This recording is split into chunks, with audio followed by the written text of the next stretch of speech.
দেশে পূর্বের মতো আর চাঁদাবাজি চলবে না বলে হুঁশিয়ারি দিয়েছেন স্থানীয় সরকার মন্ত্রণালয়ের উপদেষ্টা আসিফ মাহমুদ সজীব ভুঁইয়া। বৃহস্পতিবার সন্ধ্যায় কুমিল্লার মুরাদনগর উপজেলা পরিষদ প্রাঙ্গণে মহান স্বাধীনতা ও জাতীয় দিবস উপলক্ষে হিফজুল কোরআন প্রতিযোগিতা অনুষ্ঠানে একথা বলেন তিনি। বলেন, গণ অভ্যুত্থানে শহীদরা জীবন দিয়েছে সুন্দর বাংলাদেশ গড়ার জন্য।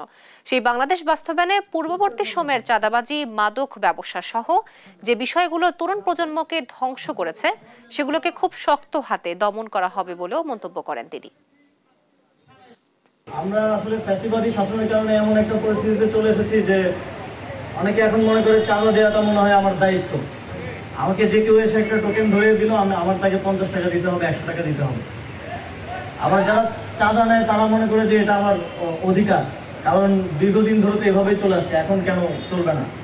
কিন্তু তাদেরকে আমরা স্পষ্টভাবে একটা বার্তা দিতে চাই, জুলাই গণ অভ্যুত্থানের পরে পূর্ববর্তী আর কোনো এ ধরনের প্র্যাকটিস আর বরদাস্ত করা হবে না।